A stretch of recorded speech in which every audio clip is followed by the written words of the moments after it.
O título do que eu vou tratar hoje é A Ressurreição de Jesus, a parte 1.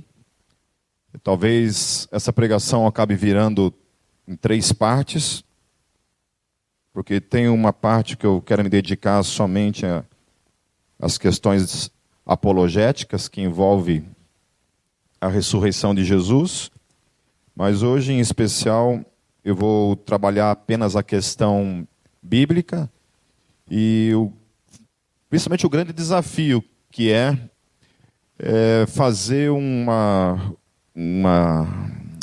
pregação de modo cronológico em cima dos relatos da ressurreição nos 4 evangelhos. É uma tarefa muito difícil. Isso aí, qualquer um de vocês que quiser, de alguma forma, fazer uma ordem cronológica da ressurreição, utilizando os 4 evangelhos, é uma tarefa muito difícil. Ok? Então, depois, se quiser chegar em casa, fazer essa tentativa, manda para mim depois a conclusão, porque realmente é uma tarefa muito difícil. Certo? Mas eu procurei trazer hoje a forma como eu entendo como aconteceu de forma cronológica a questão do evento da ressurreição. Obviamente, como eu não estava lá e nem os discípulos estavam lá de fato, no momento da ressurreição, e os 4 evangelhos eles são uma compilação de vários pontos de vista e o recolhimento de algumas informações, entre as quais o próprio Jesus. Aí vocês vão ver o relato das mulheres, o relato de alguns discípulos, e assim a gente procura organizar todas essas informações e tentar trazer isso de uma maneira cronológica.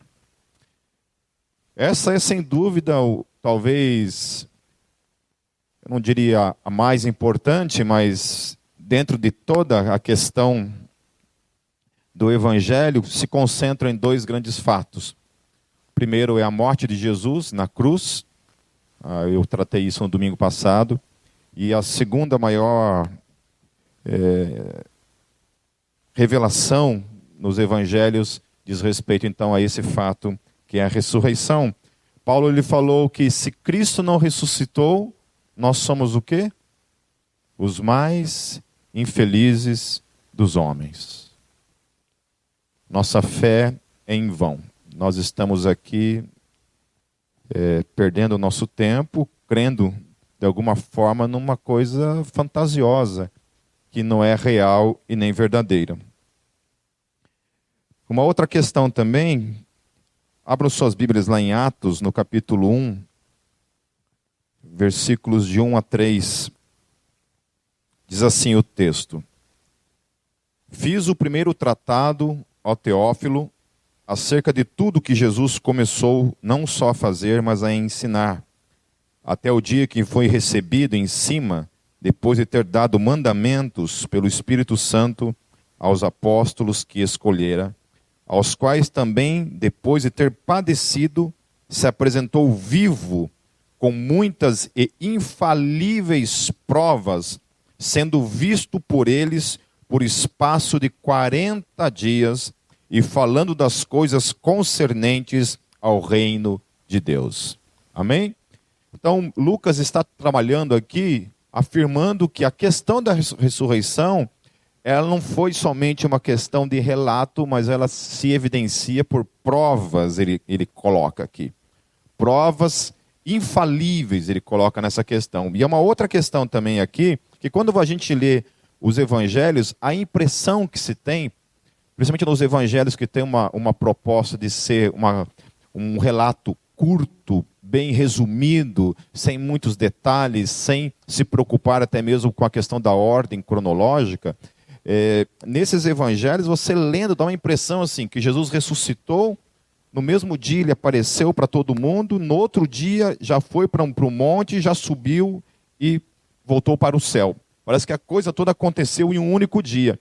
Mas é Lucas que nos traz essa especificação de que todas as aparições de Jesus aconteceram num período de 40 dias.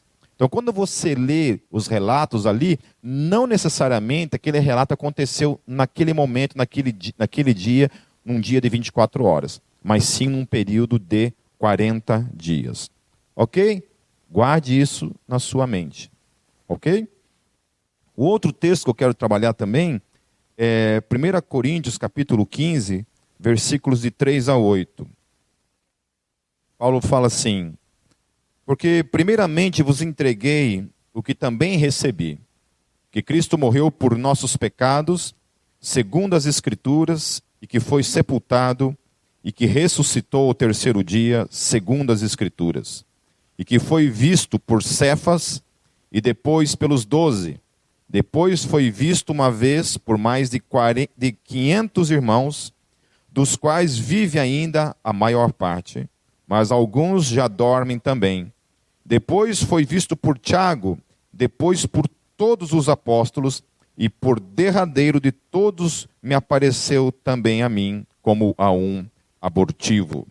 Então Paulo também testifica, vindo um pouco depois, ele testifica da ressurreição, que ele ouviu acerca da ressurreição, e essa ressurreição, nesse período então de 40 dias, outra coisa que nós temos que deixar clara na nossa mente, ter bem clara na nossa mente, que essas aparições de Jesus durante esses 40 dias, ele aparece ressurreto, não foram somente para as mulheres que testemunharam a ressurreição, não foram somente para os apóstolos que estavam ali, mas foi para mais de 500 pessoas. Ok? Então, assim, nos evangelhos não aparecem essas especificações, as quais Paulo depois vem e coloca de modo específico, que foram para mais de 500 pessoas, as quais Jesus apareceu ressurreto. E essas pessoas foram testemunhas, então, oculares dessa ressurreição. E depois ele fala que para ele também Jesus aparece, demonstrando que estava vivo, ressurreto. Obviamente que depois, quando Jesus aparece, Jesus já tinha ascendido aos céus, mas ainda assim, Jesus, de uma forma específica, vem até a terra e tem um encontro pessoal com o apóstolo Paulo, dando a ele o chamado para a pregação do evangelho. E esse homem, então, se torna, talvez, na minha opinião, um dos maiores escritores, teólogos, filósofo e influenciador do seu tempo. Se não fosse o apóstolo Paulo, eu sempre digo que eu nem sei o que seria do cristianismo. É interessante isso, que existe muito um ditado usado por muita gente fora do seu contexto, se usa um versículo fora do seu contexto. Quando você fala, por exemplo, eu vou estudar teologia, você tem que ler mais, né? As pessoas falam assim que a letra mata, mas o espírito vivifica, usando como argumento que o crente não pode estudar. Que o crente não pode estudar teologia, o crente não pode ler, o crente tem que permanecer numa espécie de ignorância teológica, porque se ele estudar demais, ele vai, apostatar na fé, ele vai matar o Espírito Santo dentro dele. Esse é um conceito que eu já ouvi muitas e muitas vezes. Quando eu me propus a ir para um seminário, eu ouvi da boca de algumas pessoas, falei assim, olha, cara, eu tenho um amigo que foi para o seminário e ele ficou louco. Ficou louco, o cara pirou a cabeça, não quer mais saber de Deus, e coisa desse tipo. E de fato isso acontece. Tem muita gente que de fato acontece. Há seminários no Brasil que são chamados de seminários liberais. Algumas denominações têm seminários que são liberais, não somente no Brasil, mas fora do Brasil. Dentro desses seminários você aprende coisas da teologia liberal, por exemplo, que não acreditam em milagres, que acreditam que tudo que está na Bíblia é de modo figurado. Os caras não sei nem se acreditam que Jesus é Deus, é uma coisa assim muito esquisita. E é comum você ver teólogos que se formam nesses seminários liberais, que são na verdade ateus. Os caras não acreditam em Deus. E os caras são teólogos, e os caras pregam todo domingo nas suas igrejas. E quando eles são confrontados com essas coisas, eles dizem simplesmente que é um trabalho, como qualquer outro.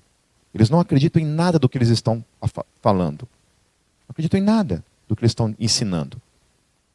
Simplesmente pegam o seu salário e ponto final. É por isso que eu não nasci para ser Deus.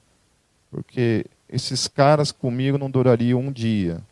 Eu acho que a partir do momento que um homem que pensa dessa forma, eu não estou dizendo que nós não temos pecados, meus queridos, mas uma pessoa que pensa dessa forma e tem a ousadia de subir num púlpito e ensinar, falar uma coisa a qual ele não acredita, na minha concepção, deveria ser fulminado pelo fogo do Satanás naquele momento. Né? Mas então, dentro disso, muita gente pensa isso, né? Mas por que eu estou falando dessa questão da lei? E muita gente diz isso. Porque os apóstolos, os 12 que estavam ali, eles eram, de certa forma, ignorantes em questões a muitas coisas com relação ao Antigo Testamento. Eles tinham um certo preparo, mas eles não eram capacitados de uma forma muito alta, como foi a questão do apóstolo Paulo, que era um rabino. Então, quando Deus chama o apóstolo Paulo, ele chama o apóstolo Paulo para ser esse canal que Deus revelaria o evangelho no meio de todo aquele conhecimento filosófico e conhecimento da lei que aquele homem tinha. Por isso que as cartas de Paulo, elas são difíceis, elas são um desafio mesmo para quem estuda teologia, né? É difícil estudar as cartas de Paulo. Mas quando você vê Pedro falando acerca de Paulo, Pedro fala assim, que Paulo escreveu da parte de Deus. Que Paulo escreveu da parte de Deus. E Pedro fala também que as cartas de Paulo são de difícil compreensão. Pedro fala isso. Que quando ele lia as cartas de Paulo, provavelmente Pedro não entendia. Eu acredito que ele não entendia muito bem. Sabe? Como tem muita gente que não entende até hoje. Tá certo? Mas assim, ainda assim eu incentivo, né? Eu estava falando nessa semana aqui na escola do Steiger, e uma das coisas que eu falei, eu volto a repetir, meus queridos, eu acredito fielmente nisso, que todo crente, todo discípulo de Jesus deveria fazer um seminário teológico. Todo deveria fazer. Eu não estou falando para ser pastor, para você ser teólogo, não é nada disso. Mas estou dizendo que todo crente deveria fazer um seminário teológico. Porque é outro universo. É um outro mundo. Eu achava que eu sabia ler a Bíblia, eu achava que eu conhecia alguma coisa da Bíblia antes de eu entrar para um seminário teológico. Quando eu entrei no seminário teológico, eu descobri que eu não sabia nada. Que eu ensinava tudo errado. Que eu lia errado. Então, quando você lê errado, você vai ensinar errado, você vai aprender errado. Eu não sabia ler a Bíblia. Muito menos pregar. Jesus amado, ainda bem que naquela época não tinha internet e a gente não podia gravar os cultos. Porque quanta besteira que eu já falei na minha vida. Porque eu não sabia nem ler a Bíblia. Sabia ler, né? Você lia, mas lia tudo errado. E falava um monte de besteira. Como tem muita gente por aí falando besteira. Certo? Então assim, às vezes, Pipe, mas eu não tenho dinheiro para fazer um seminário teológico. Olha, tem canais no YouTube hoje que você tem aula de graça. Procure lá um canal do Spurgeon. Escola Charles Spurgeon. Você tem centenas de aulas de teologia e aula pesada, de graça. Não precisa pagar. Você faz de graça em casa. Amém? Então, assim, YouTube é uma riqueza. Claro que tem canais lá que eu peço para você, antes de você assistir, você manda o link para eu dar uma olhadinha. Porque tem umas coisinhas ali também que não dá. Porque daí você vai aprender uma coisa burra. Coisa que não vem de Deus, entende? Amém? Então, deixando claro então que Jesus, toda essa revelação da ressurreição não aconteceu num dia só, nem numa semana, mas todo esse processo aqui ocorreu durante um período de 40 dias. Amém? Vamos lá então, como de costume, a gente vai ter que passear pelos 4 evangelhos, então eu não ficarei focado apenas num evangelho, porque a gente vai precisar trabalhar isso numa ordem cronológica. Então hoje eu vou trabalhar mais a questão do relato, e numa outra oportunidade, talvez domingo que vem, eu vou trabalhar a questão mais apologética. Diz assim em Marcos 16, a partir do versículo 1, deixa eu orar antes. Paizinho, nós te agradecemos por tamanha graça e revelação dada a cada um de nós nessa noite. Eu ouvi acerca dessa história que, muito mais do que dividir a história que nos transformou, Senhor. A realidade que se tornou carne, se tornou realidade viva, presente, relacional, experimental no nosso dia a dia. Que é a revelação de que você está vivo, de que você venceu a morte, de que você habita em nossas vidas, Senhor Jesus. Fale conosco, Senhor, pela simples revelação da Tua palavra. Nós só precisamos dela, Senhor. O nosso espírito veio nesse lugar com fome, com sede da Tua palavra, Senhor. Por isso, fale conosco. Em Teu nome, Jesus, eu oro. Amém. Marcos 16, versículo 1. Quando terminou o sábado, Maria Madalena e Maria, mãe de Tiago, compraram especiarias aromáticas para ungir o corpo de Jesus. No primeiro dia da semana, bem cedo, ao nascer do sol, elas se dirigiram ao sepulcro, perguntando umas às outras: quem removerá para nós a pedra da entrada do sepulcro? Então, quando estava acontecendo isso daqui? Quando tinha acabado o sábado? Alguém lembra? A sexta-feira começou na quinta-feira, às 6 horas da tarde, certo? E terminou na sexta-feira, às 6 horas da tarde. O sábado começou 6 horas da tarde de sexta-feira e terminou no sábado, 6 horas da tarde. E o domingo iniciou no sábado, 6 horas da tarde, e iria terminar no domingo, às 6 horas da tarde. Era assim que os judeus contavam um dia. Ok? Certo? Então elas estavam ainda, o domingo estava, já tinha começado na noite anterior, nas 6 horas da tarde, e estava terminando aquela noite quando essas mulheres foram ao sepulcro. Uma coisa interessante,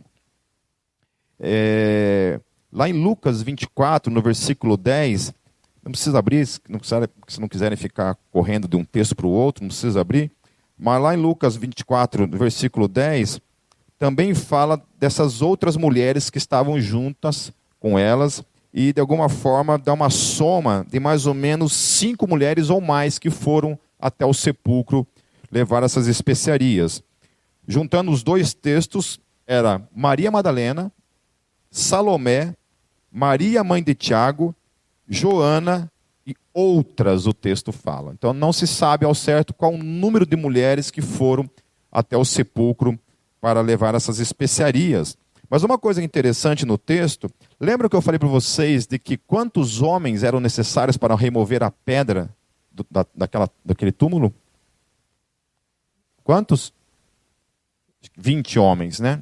Era necessário pelo menos 20 homens para remover aquela pedra.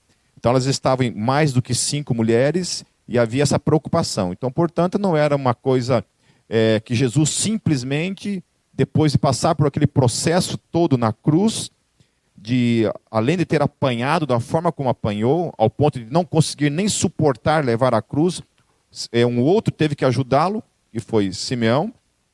Ele fica crucificado durante 6 horas naquela tumba, é enfaixado com aquelas aqueles panos todos, é colocado sobre ele todas aquelas especiarias, as quais eu disse que mesmo que supostamente, né, essa teoria de que ele só desmaiou na cruz, se ele tivesse passado por esse processo depois, ele teria morrido da mesma forma, né? Porque mesmo uma pessoa que desmaia e fica dentro de um túmulo gelado, quando uma pessoa desmaia, ela precisa de ar, de oxigênio. Então, é mais fácil acreditar que ele morreu, que, sei lá, roubaram o corpo dele, do que acreditar que ele desceu vivo daquela cruz, foi enterrado, depois muito macho, que nem virou sei lá o que, ele conseguiu arrebentar tudo aquilo que estava amarrado nele, conseguiu remover uma pedra sozinho,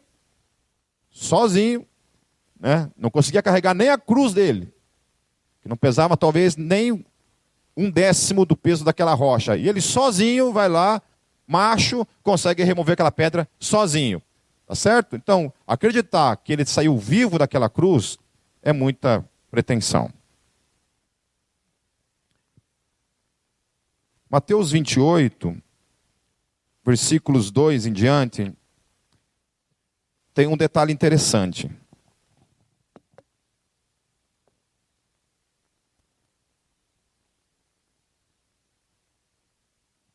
Diz assim o texto: e eis que sobreveio um grande terremoto, pois um anjo do Senhor desceu do céu e, chegando ao sepulcro, rolou a pedra da entrada e assentou-se sobre ela. Sua aparência era como um relâmpago e suas vestes eram brancas como a neve. Os guardas tremeram de medo e ficaram como mortos. Então, quem que removeu a pedra? Um anjo, certo? É isso que a Bíblia está falando. Não foi Jesus quem removeu essa pedra, mas foi um anjo, e por meio de um terremoto, e houve um tremor todo, e então esse anjo remove essa pedra. Agora, meus queridos, vai acontecer 2 ou até 3 eventos simultâneos, ok? Enquanto está acontecendo um evento, está acontecendo outro evento e está acontecendo outro evento. São 3 eventos que vão acontecer a partir de agora. Primeira coisa é que João fala a respeito de Maria Madalena de um modo específico. Abra comigo lá em João capítulo 20, a partir do versículo 1. No primeiro dia da semana, bem cedo, estando ainda escuro, Maria Madalena chegou ao sepulcro e viu que a pedra da entrada tinha sido removida. Então correu ao encontro de Simão, Pedro e do outro discípulo, aquele a quem Jesus amava, e disse: tiraram o Senhor do sepulcro e não sabemos onde o colocaram. Então note o seguinte, que Maria Madalena, quando ela chega lá, ela vê o sepulcro aberto, ela não entra no sepulcro, ela simplesmente vê o sepulcro aberto e ela sai correndo relatar isso. Ela percebe que o corpo de Jesus não está ali, ela sai correndo para contar isso para os discípulos. Uma outra coisa que ela relata é quando ela utiliza o termo não sabemos, significa que ela também estava com as mulheres naquele momento, por mais que João está falando que ela estava aparentemente sozinha.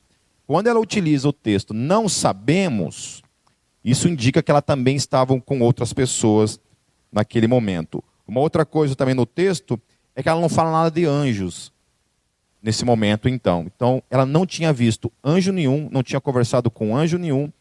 Provavelmente as mulheres que estavam com ela viram a tumba vazia, ficaram lá e ela saiu correndo para contar para os apóstolos. A partir do versículo 3, Pedro e o outro discípulo saíram e foram para o sepulcro. Os 2 corriam, mas o outro discípulo foi mais rápido que Pedro e chegou primeiro ao sepulcro. Ele se curvou e olhou para dentro, viu as faixas de linho ali, mas não entrou. A seguir, Simão Pedro, que vinha atrás dele, chegou, entrou no sepulcro e viu as faixas de linho, bem como o lenço que estivera sobre a cabeça de Jesus. Ele estava dobrado à parte, separado das faixas de linho. Depois, o outro discípulo, que chegara primeiro ao sepulcro, também entrou. Ele viu e creu. Eles ainda não haviam compreendido que, conforme a Escritura, era necessário que Jesus ressuscitasse dos mortos. Os discípulos voltaram para casa. Uma coisa que vocês vão ver muito aqui nesse relato é que, cara, é impressionante quando você lê esses capítulos finais, a dimensão da incredulidade dos apóstolos. Os homens andaram com Jesus durante 3 anos. Viram Jesus operar milagres todo o tempo, todos os momentos. Milagres desde ressurreição de mortos, milagres de cura, milagres de expulsão de demônios, milagres de andar sobre as águas, milagres de ordenar para que o vento parasse durante uma tempestade no meio do mar. Eles viram Jesus mandar o vento se calar e o vento se calou. Jesus falou para eles: olha, eu vou morrer, mas depois de 3 dias eu vou ressuscitar. Falou para eles diversas vezes que isso iria acontecer. O tempo todo isso acontece. Sua covardia e sua incredulidade já se manifestam no momento da prisão, quando eles fogem e covardemente da presença dos guardas e deixam Jesus sozinho ali. E aí vocês vão perceber que ainda assim, as pessoas vendo Jesus, depois o último, talvez tenha sido Tomé, depois eu vou tratar sobre isso, mas é impressionante como esses caras, a fé desses homens, meus queridos, se Deus, meus queridos, dependesse da minha e da tua fé para salvar o mundo, para fazer alguma coisa nesse mundo, a gente estava ferrado. Ainda bem que não depende de nós, depende dele. Ainda bem que é graça. Ainda bem que é revelação. Ainda bem que é dom de Deus. É um mistério. Como funciona em cada um, eu não sei. Eu não sei. Como que acontece isso, eu não sei. Eu só sei que ou gente para duvidar. E vocês vão ver depois aqui que Jesus aparecia. Daqui a pouco Jesus aparecia e eles ainda não acreditavam direito. Eles não estavam acreditando que Jesus havia de fato ressuscitado dentre os mortos. Aí voltando para a questão lá das mulheres, lá no versículo Lucas 24, quanto a essas mulheres que permaneceram ali enquanto Maria Madalena foi contar para eles e eles voltaram, diz assim, a partir do versículo 2: encontraram removida a pedra do sepulcro, mas quando entraram, não encontraram o corpo do Senhor Jesus. Ficaram perplexas, sem saber o que fazer. De repente, 2 homens com roupas que brilhavam como a luz do sol, colocaram-se ao lado delas. Amedrontadas, as mulheres baixaram o rosto para o chão, e os homens lhes disseram: por que vocês estão procurando entre os mortos aquele que vive? Ele não está aqui, ressuscitou. Lembre-se do que ele lhes disse, quando ainda estava com vocês na Galileia.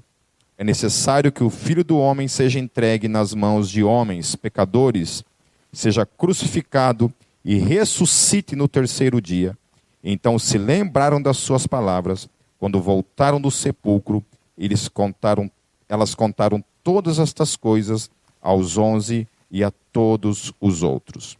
Uma coisa interessante nesse texto é que Jesus não havia aparecido também para nenhuma delas. Elas apenas tiveram esse contato somente com os anjos. Mas Maria Madalena não estava presente durante esse momento, somente as mulheres. E os apóstolos também não haviam chego ali no túmulo. Ok? Então houve um desencontro nesses 2 momentos, pelo menos essa é a forma como eu entendo, e vocês vão entender por quê. Mais tarde, então, elas encontram os apóstolos e elas também testificam a respeito disso. Mas daí, então, voltando à questão de Maria Madalena, então, chega no túmulo sozinha, quando as mulheres não estão mais lá. Aí Marcos relata o seguinte, lá no capítulo 16, no verso 9. Quando Jesus ressuscitou, na madrugada do 1º dia da semana, apareceu primeiramente a quem? A Maria Madalena, de quem havia expulsado 7 demônios. A primeira testemunha ocular de Jesus ressurreto foi uma mulher. Não foi um homem, mas foi uma mulher. Existe um artigo na internet, acho que no meu blog até tem esse artigo, talvez um dia até eu faça uma série de pregações em cima desse artigo. É um artigo chamado Fé Impossível. O subtítulo desse artigo é Como não começar uma religião. Como não começar uma religião.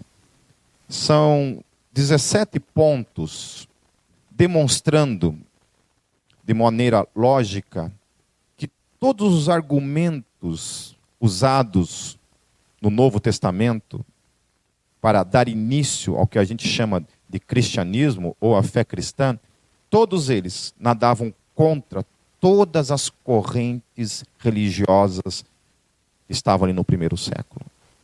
Uma delas evidenciava pelo fato de a Bíblia Sagrada, o Novo Testamento, usar mulheres como testemunhas. Por que eu estou dizendo isso? Porque mulheres no primeiro século não tinham valor como testemunha. A sua palavra como testemunha não tinha peso. Vocês estão entendendo isso?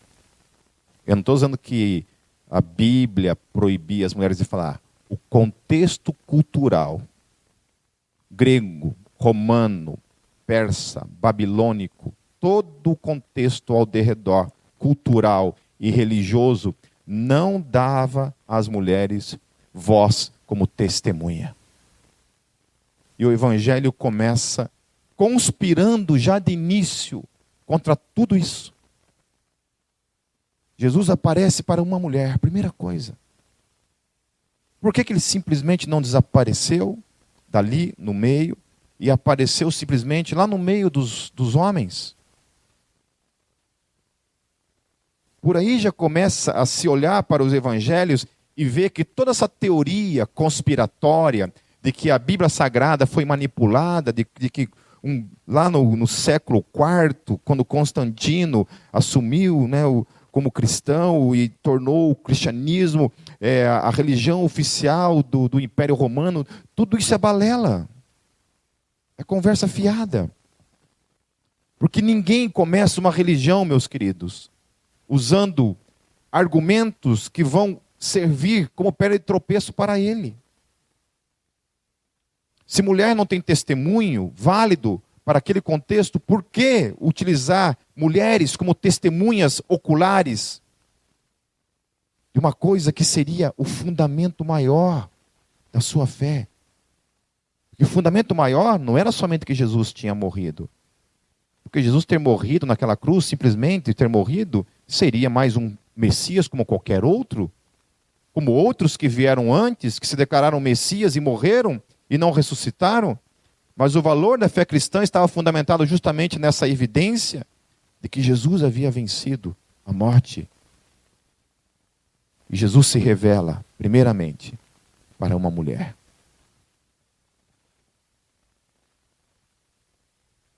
Por isso que o nome do texto é Como Não Começar uma Religião. E aí demonstra 17 fatos de como o cristianismo iniciou de maneira errada. Ou simplesmente da maneira verdadeira. Demonstrando que aquilo ali ou era fato, ou lhe estavam dando um tiro no próprio pé. Não havia porquê eles afirmarem aquelas coisas. Não havia porquê.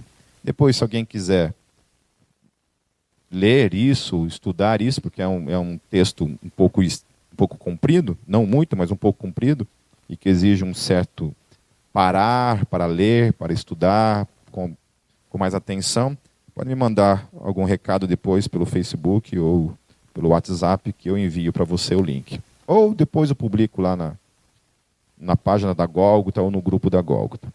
Amém? Lá em João, no capítulo 20, descreve como é que foi essa situação. A partir do versículo 11 diz assim: Maria, porém, ficou à entrada do sepulcro chorando. Enquanto chorava, curvou-se para olhar dentro do sepulcro e viu 2 anjos vestidos de branco, sentados onde estivera o corpo de Jesus, um à cabeceira e o outro aos pés. Eles lhe perguntaram: Mulher, por que você está chorando? Levaram embora o meu Senhor, respondeu ela, e não sei onde o puseram. Eu acho uma coisa tão linda assim na vida de Maria Madalena.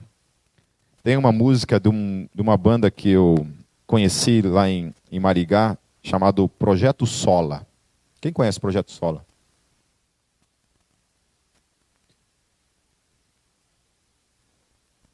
Quem conhece aí Fernandinho?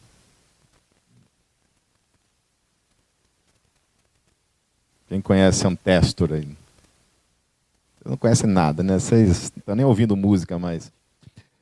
Esse projeto solo, ele tem uma música... Eu não conhecia a banda, só de ouvir falar, na verdade, tinha até esquecido. E eles tocaram uma música lá que me impactou bastante, assim, aliás, o tempo todo as músicas ali eu fiquei bem impactado, porque raramente hoje você vê uma banda de cunho teológico reformado, né? Digamos assim. Geralmente você vê umas letras aí que dá até medo de cantar. Mas fiquei muito impactado mesmo pelas letras dessa banda. E uma das letras falava sobre Maria Madalena. Mas uma letra assim muito poderosa. Depois que eu voltei de lá, eu ouvi essa música várias vezes. E essa música tem ainda ministrado muito no meu coração. Muito legal. A gente vai colocar no louvor, então vocês vão ser obrigados a cantar. Então, de toda forma, vocês vão conhecê-la. Mas eu acho tremendo isso na vida de Maria, essa questão da fidelidade dessa mulher. O texto fala que Jesus expulsou quantos demônios dela? 7 demônios dela. Era uma mulher escravizada em sua vida por 7 demônios. Escravizavam, destruíam a sua vida. Jesus a libertou disso. Às vezes a Gólgota, desde o início, assim, a gente está já há 17 anos, né? Em 17 anos, assim, já me falaram várias vezes, assim, eu não estou... Espero completar o argumento, antes de vocês começarem já concluir alguma coisa. Falaram assim, quando a gente fala de a característica da igreja, a proposta da igreja, muita gente fala assim, nossa, vocês devem ter muita possessão, né, lá dentro, né? Os caras são tudo roqueiro do Satanás, né, cara? Então, imagine, deve todo do culto lá, deve cair gente endemoniada lá. E engraçado, gente, eu não sei dizer porquê,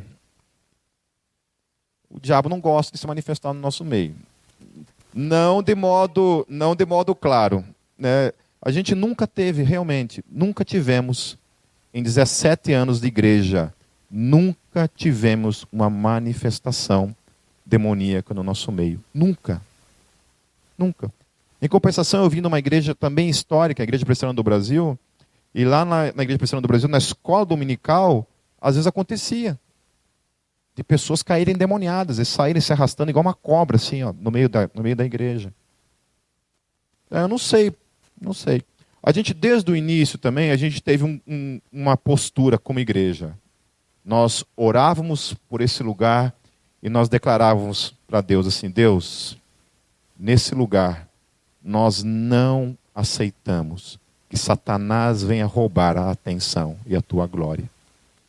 Nós não aceitamos. Agora, da porta para fora, lá naquela calçada ali, já caiu gente endemoniada. Já caiu mesmo, de verdade. Mas aqui, nunca caiu. Entende? Alguém quer ser o primeiro, hein? Alguém quer abrir a porteira, a gente dá um jeitinho depois. Aí os caras falavam assim para mim, né? Tipo assim, cara, você precisa ler mais Rebecca Brown, né? Sei lá, nós estamos bem, não precisa, né? Não precisa se manifestar, deixa ele lá.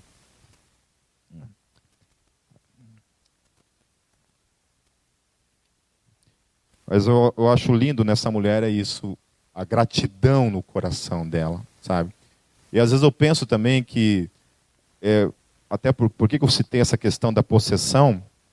Porque eu não gosto assim de demonizar tudo, dizer que tudo é do demônio, tudo é o demônio, eu estou muito longe disso. A minha tendência é geralmente o outro extremo, mas... Queridos, às vezes a gente tem que estar atento a isso também, sabe?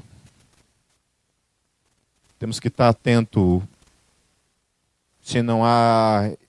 Eu não estou dizendo possessão demoníaca na vida de ninguém, não é isso? Eu não creio que cristão fica literalmente endemoniado, eu não acredito nisso, mas a gente tem que tomar muito cuidado.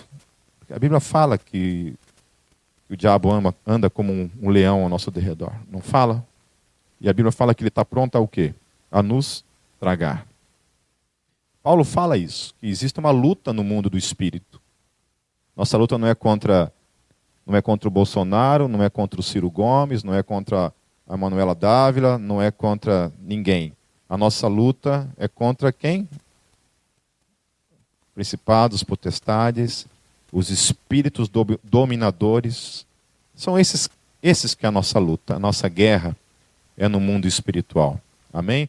Às vezes a gente se perde nesse processo todo e a gente se volta contra o homem e odeia o homem, né? E às vezes deseja coisas ruins para as pessoas as quais a gente nem mesmo concorda em questões políticas, mas ou até mesmo, sei lá, de outras divergências. Mas a gente tem que estar sempre atento a isso, que a nossa luta não é contra os homens, mas é contra os espíritos contrários a Deus. Amém? Eu acho interessante, né, essas questões, assim, fazendo um parênteses nessas questões de política. Eu vi um comentário assim, eu não estou defendendo ninguém, mas um comentário assim, o cara falou assim, mais uma coisa assim, de um indivíduo que defendia a questão da pena de morte, dizendo assim, esse maldito defende a pena de morte, se eu cruzar com ele, eu dou uma facada na cabeça dele. Eu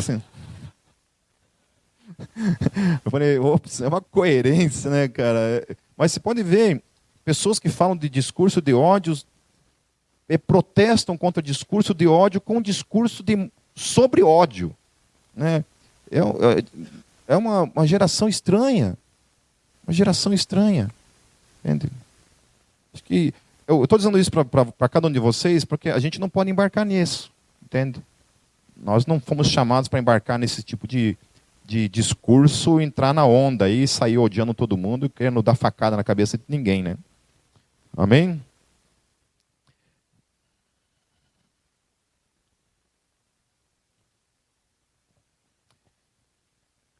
Então lá no versículo 13, eles lhe perguntaram, mulher, por que você está chorando? Levaram embora o meu Senhor, respondeu ela, e não sei onde o puseram. Ela estava toda preocupada ainda com a questão do corpo de Jesus, a fidelidade dela, meus queridos. A fidelidade dela. Ainda que ela não tivesse nenhuma evidência concreta, os olhos dela não tivessem ainda sido abertos para a ressurreição, ela não tinha presenciado ainda a ressurreição, ela estava ali. Porque todas as supostas promessas de Jesus ainda não haviam se cumprido. Aquele a quem ela havia crido estava morto aos olhos dela. E ela chega ali e ela, mesmo assim, ela permanece fiel ao corpo de Jesus morto. Porque ela não estava ali buscando um Jesus vivo, mas um Jesus morto. E ela permanece fiel ainda assim. Aí eu penso em nós que cremos na ressurreição, que estamos aqui pós-ressurreição, todos nós aqui testificamos de coisas grandiosas que Jesus fez em nossas vidas, há um Jesus vivo, e a gente é incapaz de permanecer, muitas vezes, de sermos fiéis àquele que está vivo. Quem dirá se nós estivéssemos no lugar dessas mulheres? Então, às vezes também quando eu leio esses relatos da incredulidade de todos esses homens, da forma como esses homens também reagiram diante de tudo que acontece com a vida de Jesus, eu não sei sinceramente se seria muito diferente com cada um de nós. Porque a gente vê isso acontecendo o tempo todo na nossa vida. Com o Jesus ressurreto vivendo em nós. Com o Jesus ressurreto, estou dizendo. Com Ele vivo, habitando dentro de nós.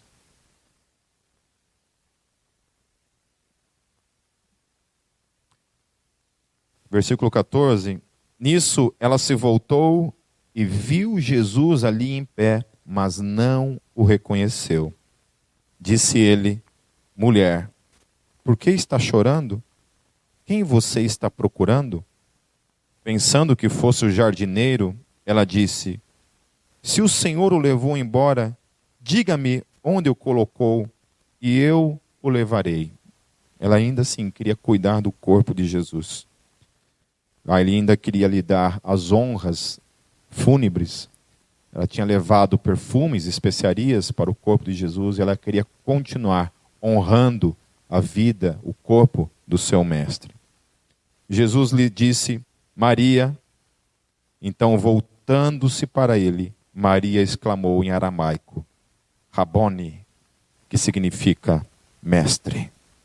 Jesus disse: não me segure, pois ainda não voltei para o Pai.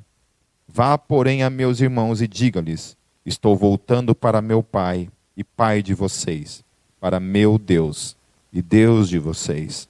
Maria Madalena foi e anunciou aos discípulos: eu vi o Senhor, e lhes contou o que ele lhe dissera. Então, os apóstolos já haviam visto o túmulo vazio. As mulheres, provavelmente nesse meio tempo, já haviam também ido até eles e contado o que havia acontecido. E lá em Marcos 16, diz o seguinte a respeito de Maria Madalena, após ela, primeira testemunha que literalmente vê o Senhor Jesus ressurreto. Ela foi e contou aos que com ele tinham estado, no versículo 10. Eles estavam lamentando e chorando, quando ouviram que Jesus estava vivo e fora visto por ela. O que aconteceu? Não creram. Não creram. Por que não creram? Porque ela era uma... Porque ela era uma mulher. Dentro da sua cultura, o testemunho dela não tinha validade. Que raiva, né?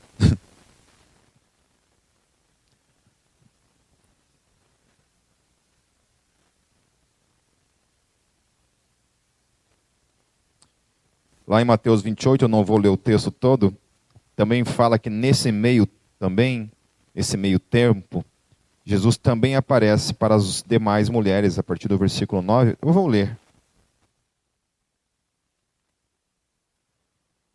De repente, Jesus as encontrou e disse: salve. Elas se aproximaram dele, abraçaram-lhe os pés e o adoraram. Então Jesus lhes disse: não tenham medo. Vão dizer a meus irmãos que se dirijam para a Galileia. Lá eles me verão. Aí lá em Lucas, no versículo 24, também diz assim, a partir do versículo 11. O que acontece quando as mulheres chegam lá? Olha o que diz o texto. Mas eles não acreditaram nas mulheres. As palavras delas lhes pareciam loucura. Pedro, todavia, levantou-se e correu ao sepulcro. Abaixando-se, viu as faixas de linho e mais nada. Afastou-se e voltou admirado com o que acontecera.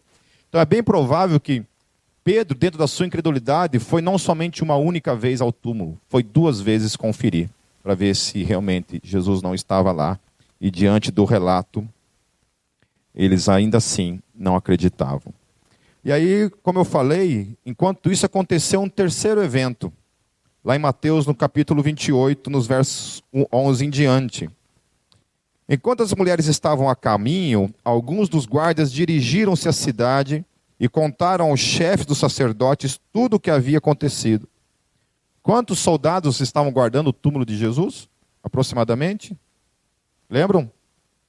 4 soldados romanos e quantos soldados do templo, mais ou menos? Aproximadamente 10. Então, ao todo, eram 14 homens, aproximadamente, que estavam guardando o corpo de Jesus. Quando os chefes dos sacerdotes se reuniram com os líderes religiosos, elaboraram um plano. Deram aos soldados grande soma de dinheiro, dizendo-lhes: vocês devem declarar o seguinte: os discípulos dele vieram durante a noite e furtaram o corpo. Enquanto estávamos dormindo, se isso chegar aos ouvidos do governador, nós lhe daremos explicações e livraremos vocês de qualquer problema. Assim os soldados receberam o dinheiro e fizeram como tinham sido instruídos. E esta versão se divulgou entre os judeus até o dia de hoje. Então essa teoria ainda existe, está por aí, de que o corpo de Jesus foi roubado pelos próprios discípulos. Agora pensa comigo. Os caras vão lá, entram numa tumba, pegam um corpo de Jesus morto, certo? Mortinho da Silva, roubam esse corpo, levam esse corpo, sabe Deus aonde, porque até hoje não foi achado, nunca mais foi achado. E esses homens que foram lá, roubaram esse corpo, inventam supostamente essa história de que ele estava vivo e havia ressuscitado, junta o testemunho dessas mulheres que não tinham valor como testemunhas, e agora esses homens começam a aparecer publicamente depois de mais ou menos 40 dias depois, né, mais de 40 dias depois do episódio, eles começam a proclamar que esse Jesus estava vivo, e eles estão dispostos agora, ainda que supostamente conscientes de que Jesus não estava vivo, mas eles esconderam o corpo, deram um jeito no corpo, eles estavam agora dispostos a entregarem as suas vidas, morrerem por uma coisa que na consciência deles, eles sabiam que não era verdade. Faz sentido isso para vocês? Tem algum sentido isso? Um cético, num debate, ele falou assim: mas tem tanta gente por aí que fala que já viu Elvis vivo. Aí o debatedor dele perguntou para ele assim: você conhece alguém que está disposto a dar a vida por Elvis morto?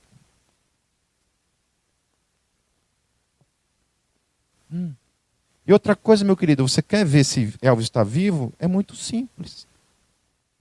O que faz? Vai lá, é Dreamland, né? O lugar que ele está enterrado? Graceland. É só ir lá em Graceland, abrir a tumba e conferir. Está lá. Certo? Mas isso também testifica uma coisa. Que uma pessoa que diz que viu o suposto Elvis vivo é diferente de uns caras que roubam um corpo, escondem um corpo e agora proclama que esse cara está vivo em corpo. Porque o texto fala que eles tocaram nas feridas. Eu nunca vi ninguém falando que tocou em Elvis vivo, depois de morto. Eu sei de gente que viu. Querido, e ver, eu já vi Satanás várias vezes. Eu já vi uns troços feios na minha vida. Sério mesmo. Coisa de que você queria atravessar a parede. Já vi coisas, olha, medonha na minha vida. Vocês estão entendendo o que eu estou falando? Que não tem cabimento. Essa teoria ela é levantada, mas ela é uma teoria levantada que depois se demonstra ser falsa. Quando aqueles homens, aquelas 500 testemunhas, como Estevão, por exemplo, está lá proclamando o evangelho, lá em Jerusalém. Ele é cercado por uma multidão e ele é apedrejado vivo.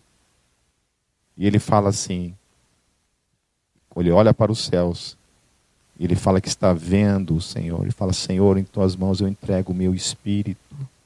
Perdoa-lhes, porque eles não sabem o que estão fazendo. Quem é o retardado, idiota, louco, que dá sua vida por uma mentira que ele mesmo criou? Queridos, mentirosos não resistem diante da morte. Mentirosos são pessoas que têm a capacidade e a covardia, diante da morte, eles voltam atrás para poupar suas vidas. Porque era muito simples eles não serem mortos. O que eles precisavam somente dizer? Era mentira. Mas nenhum deles volta atrás. Toda uma geração de crentes depois são lançados nas arenas, devorados pelos leões, por causa de uma mentira. Sendo que um dos requisitos para que eles não fossem lançados naquela arena era bem simples.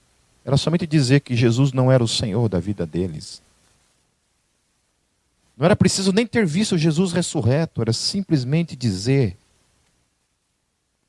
como Pedro falou: não conheço, não sei do que se trata. Jesus não é o Senhor da minha vida. E essas pessoas eram poupadas de serem devoradas pelas feras.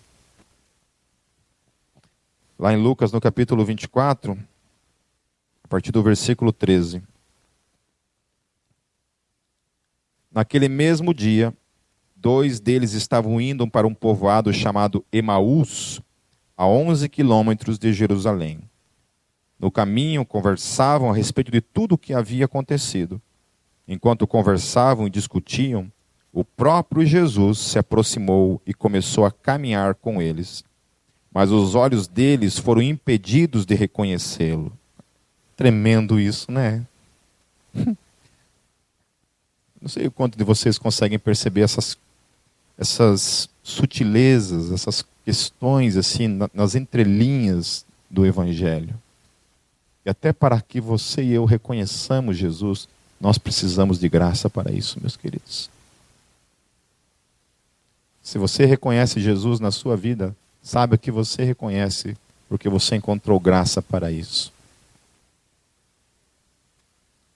Porque como pode? Eles estavam vendo Jesus, eles haviam caminhado com Jesus. Eles eram impedidos de reconhecê-lo. Ele lhes perguntou: sobre o que vocês estão discutindo enquanto caminham? Eles pararam, com os rostos entristecidos. Um deles, chamado Cleopas, perguntou-lhe: você é o único visitante em Jerusalém que não sabe das coisas que ali aconteceram nestes dias? Que coisas? Perguntou ele. O que aconteceu com Jesus de Nazaré? Responderam eles.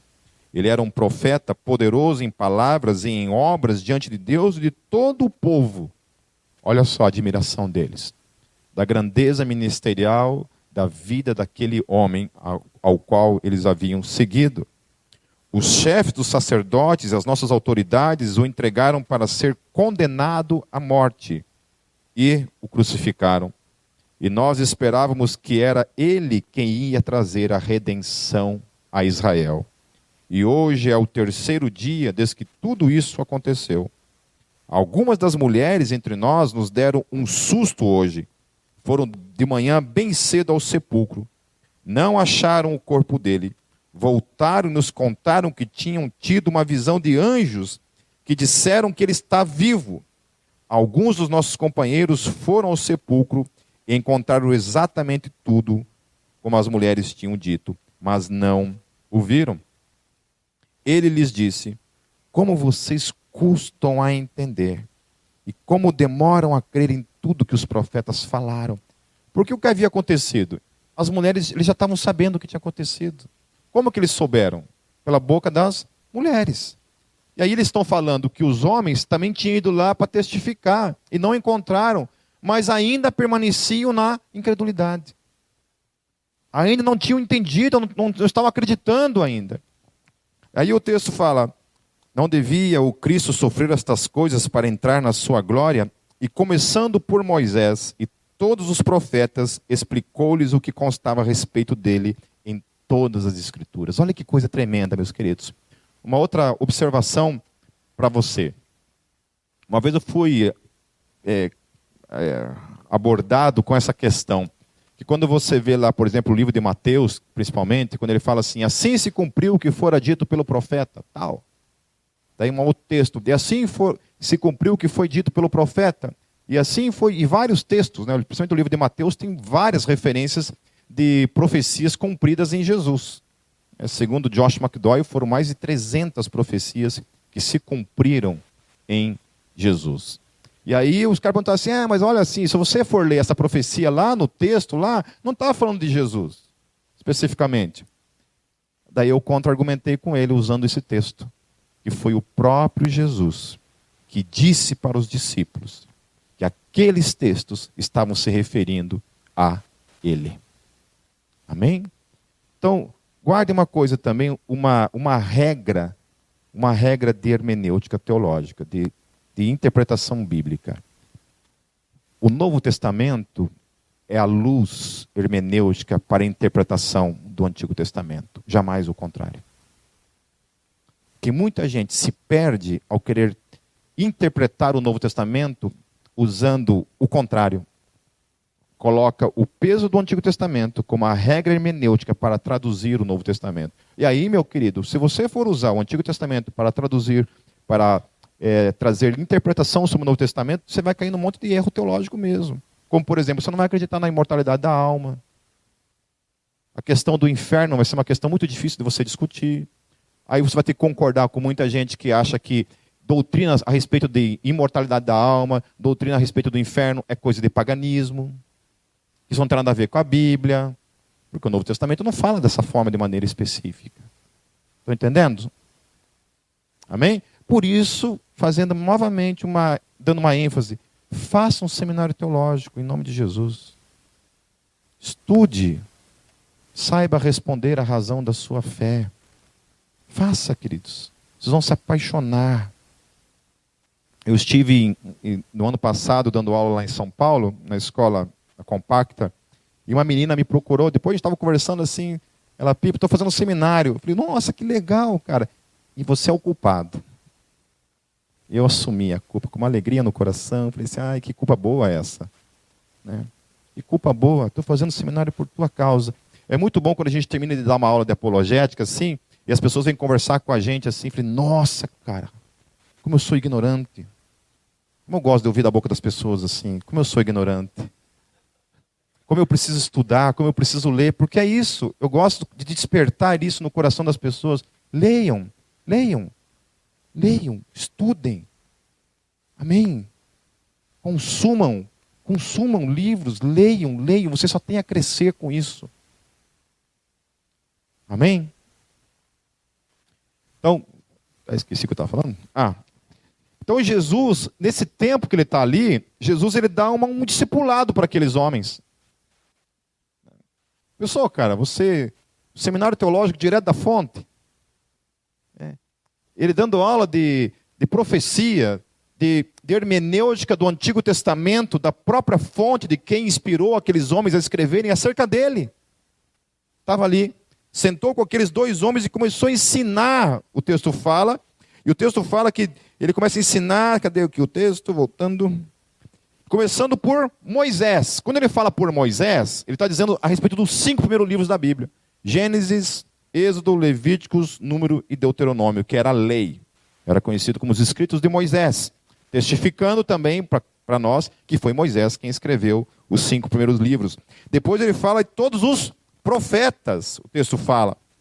Explicou-lhes o que constava a respeito dele em todas as escrituras. Amém? Afirmando que ele era o cumprimento de todas aquelas profecias. E que depois dele não viria mais ninguém. Fato é que até hoje, para mim é um desafio. É um desafio para o judaísmo explicar o cumprimento de Daniel, por exemplo, essas profecias bíblicas que profetizavam de modo categórico a vida do Messias, a vinda do Cristo, a vinda de um rei, e até hoje não aconteceu.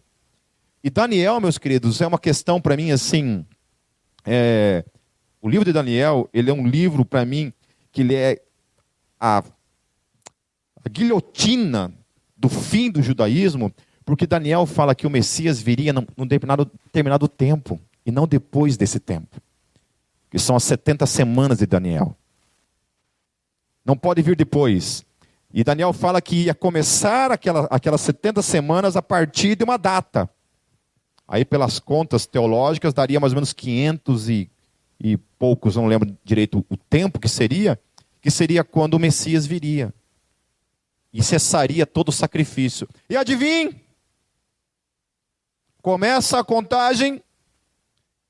Na data exata depois dessa contagem que as coisas acontecem, Jesus, naquele dia, é crucificado naquela cruz.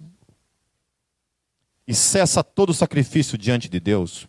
Quando ele diz, está consumado. Qual é a palavra lá? Telestai. Está tudo pago. Não há mais dívida. Acabou o sacrifício.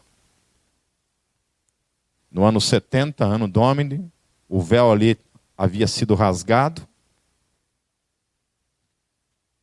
Roma invade Jerusalém, destrói o templo.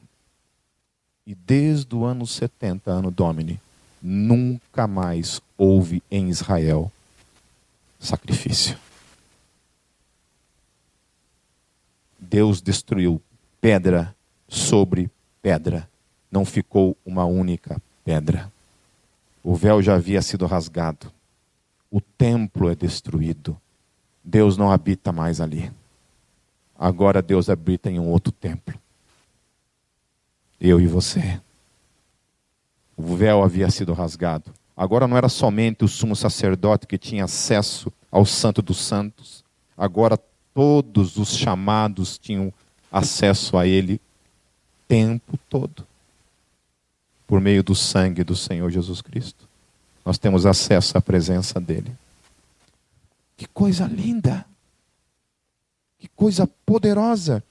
Uma profecia dada 500 anos antes, com uma data precisa, se cumpre exatamente naquela data. O templo é destruído. E Jesus, o rei, que não era rei de Israel, mas era um rei de um outro mundo, que vem, e agora esse Deus que antes veio e se revelou a Israel, diz: vão para todo mundo, pregar o evangelho a todas as criaturas, fazendo discípulos, batizando em nome do Pai, do Filho e do Espírito Santo, fazendo discípulos. Aqueles homens saem dali diante dessa realidade, pelos 4 cantos da terra. E hoje, nos 4 cantos da terra, o nome do Senhor Jesus é invocado.